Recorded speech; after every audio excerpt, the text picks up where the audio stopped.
May Day celebrations, wisdom, and lore with Naiad Priestess Mata. Holy Day of MotherFire. Today we'll be speaking about the goddesses, about myths and symbols and ceremony, about crafts and some magic. The wheel of the year is why we celebrate and honor the sun. They say the sun is where the angelic beings reside, and astrologically, it is supported by ancient sites and ancient ways. This is the momentum of the year, the wheel of the year. It isn't standalone by and of itself. This is a continuation of energies from the last holy day. So this is most interesting as we speak about some of the goddesses. The MotherFire. I love these images of the mother, although we're not in the birthing of the babies yet, but I do love these two images of the goddesses for MotherFire. Now, Rhiannon, she is a beautiful Welsh goddess. We call her one of the great female personalities in world literature. And she produces a small bag, which is a magical paradox, for it cannot be fueled by any ordinary means. Rhiannon demonstrates the powers of a giantess or the strength of a horse by carrying travelers on her back, hence associated with Epona, as you see the image here of the goddess on horseback. So here's Epona. She is also associated with three magical, great mystical birds. They that wake the dead and lull the living to sleep. And did you know that I had forgotten about this, but Fleetwood Mac wrote a song back in 1975 called Rhiannon. So you might want to take a look at that and listen, because it's so well known. You'll know which one I'm talking about as soon as you hear it. But that she was reading Welsh literature, and this is why she made this song about the beautiful goddess. Flora here is the Roman goddess of flowering plants, and her festival is called Floralia, which is instituted in 238 BC. She is distinguished by a floral crown and appeared on coins of the Republic. Here we have some more images of her. Her name survives in the botanical term for vegetation of a particular environment, right? Flora and fauna. So there we know that name, symbolizing the blossoming of plants. And her temple is near Circus Maximus in Rome. She brings fertility and abundance to the land, ensuring successful harvests and prosperous growing seasons. Key rituals involved are making offerings and sacrifices in Flora's honor, and the people would adorn her temple with colorful flowers and offer garlands as a symbol of their devotion, much like we do here at our Museum of Women and the temple. In addition, they would release hares and deer at the Circus Maximus, symbolizing fertility. Now, hare, like the rabbit, hare is a much bigger, looks like a rabbit, but it's much bigger animal. And so she then showers the audience with the garbanzo beans for good luck. Did you know that? I just did not know that garbanzo beans were for good luck. So actually, we should be throwing garbanzo beans instead of rice, because well, probably not the cooked ones, but I'm sure that it wouldn't hurt the birds any either. So the Floralia Festival served as a time of celebration where people reveled in the cycle of life and indulged in festivities, embraced the beauty of nature. It was an occasion for dancing and for drinking and wearing floral attire as a tribute to Flora's beautiful influence on the world. The goddess Pomona, and she is the goddess of fruitful abundance and plenty, and especially the orchard fruit, like the pears and apples and peaches and plums, the stone fruits actually. And so the goddess of fruit trees and gardens and orchards, she watches over and protects fruit trees and cares for their cultivation. She was not actually associated with the harvest of fruits itself. Here you see a relief of Pomona on the left, and on the right she is holding some of her fruit. But she was associated with the flourishing of fruit trees, and the pruning knife was her attribute. So this is a power that she wielded with this seemingly humble tool. The writing is about her that she carried a curved pruning knife, not a javelin, with which she cut back the luxuriant growth and lopped the branches spreading out here and there, now splitting the bark and inserting a graft and providing sap from a different stock for the nursling, ensured the bountiful growth of these trees. So mythology surrounding Pomona portrays her as a meticulous guardian of fruit trees, and in dedicating herself to their well-being and growth. She is also called the patroness of apples, and you see her here holding an apple. Now this is Freya. I love the images with the cat. Often she's on a boar as well, but Freya is a powerful goddess of love and beauty and passion, and she embodies the spirit of this season. She is a fierce yet compassionate deity who encourages sensuality, self-love, and the pursuit of pleasure. Offerings of flowers and honey and mead are perfect ways to honor her.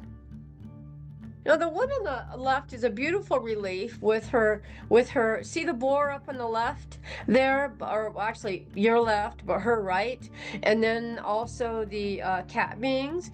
But I love the image, although be a little bit dark, but it does show this maiden to mother, and she's got the flowers in her hair. It's just a beautiful image of her.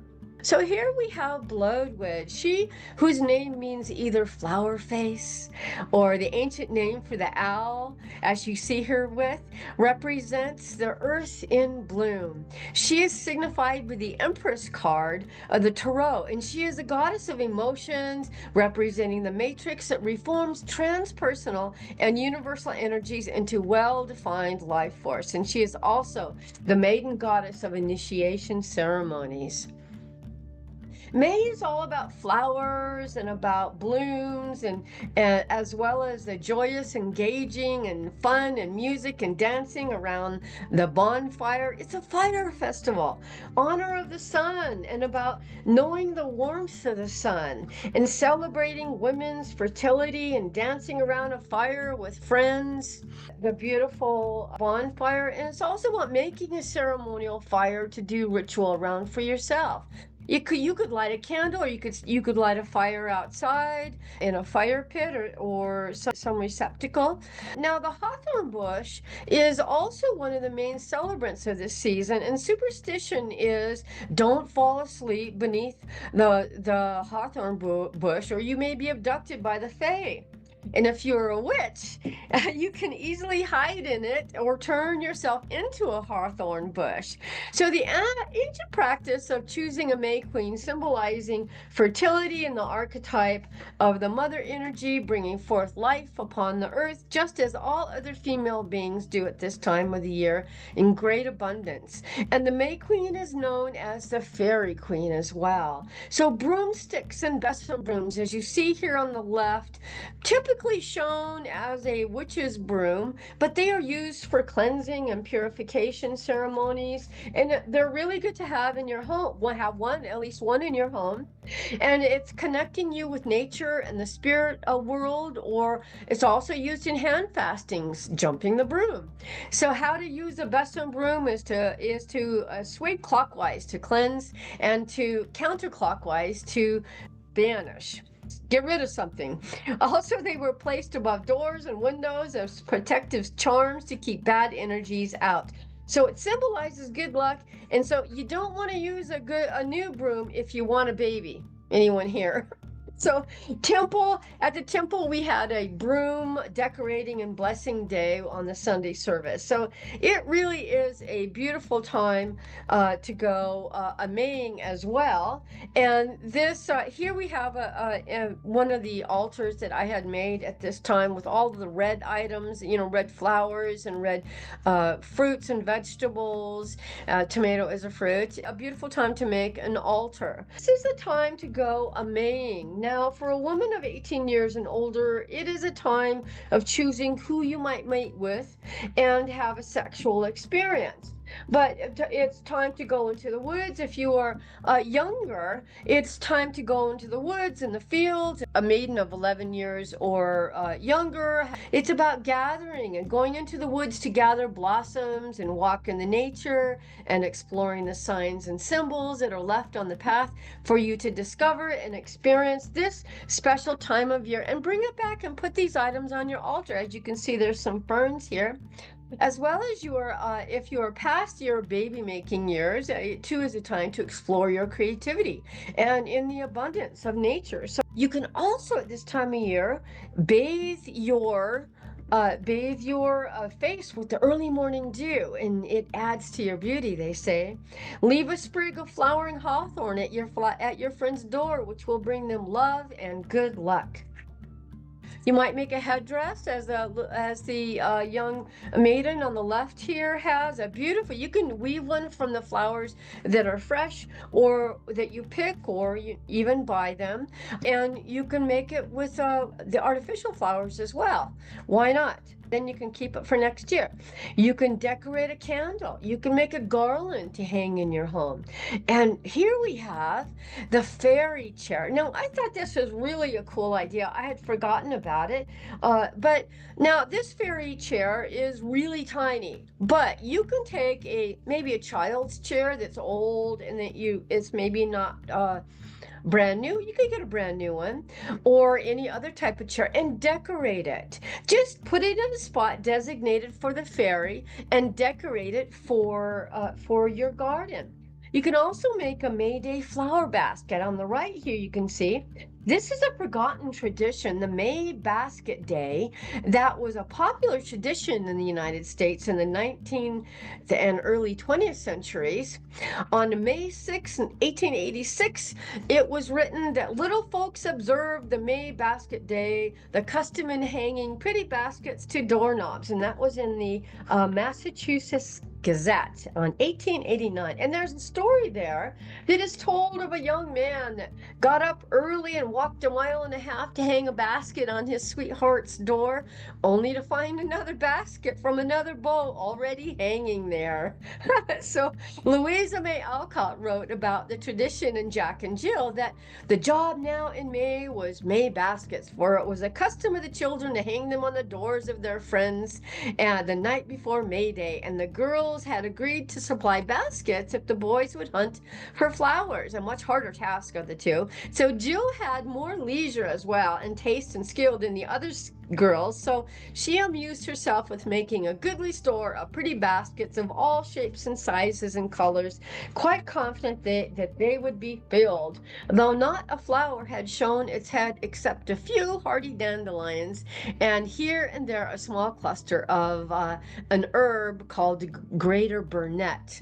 Dandelions, yes, are another flower that you could pick. For our foods and feastings, we have the potatoes, and you can make potato salad with dill and Irish colcannon with mashed potatoes and cabbage, kale, onions, and leeks, any of the red fruits and vegetables, and milk. This is the time of milk. It's a time to eat lots of butter, and I can say I love that idea. Apples, hey, fresh cider and apple tarts and pies. And there's also the apple cider you could make or buy. It's very prevalent now in the stores. There's the Scottish bannock cake here on the right with honey. They're very similar to scones, and they're baked in a fire. Although you don't have to bake it in a fire, you can bake it in your oven. But you can make mead, and you can make lavender cakes. Wonderful things to do. So there are many fires, incenses and spells and magic to do at this time of year. And so you might want to make an incense that has mugwort and daffodil petals, basil and hawthorn berries, patchouli oil and cinnamon, and maybe some dragon's blood resin. That makes a beautiful incense. And here is the incantation for this beautiful incense in this time of year. Fire blend and fire light. I celebrate Mother Fire this warm spring night. This is the time of most fertile earth, the greening of the land in new rebirth. Fire and passion and labor's toil, life grows anew out of the soil. By May Day's flames bring fertility to me. As I will it, so shall it be. And blessed be Happy May Day and Mother Fire to all.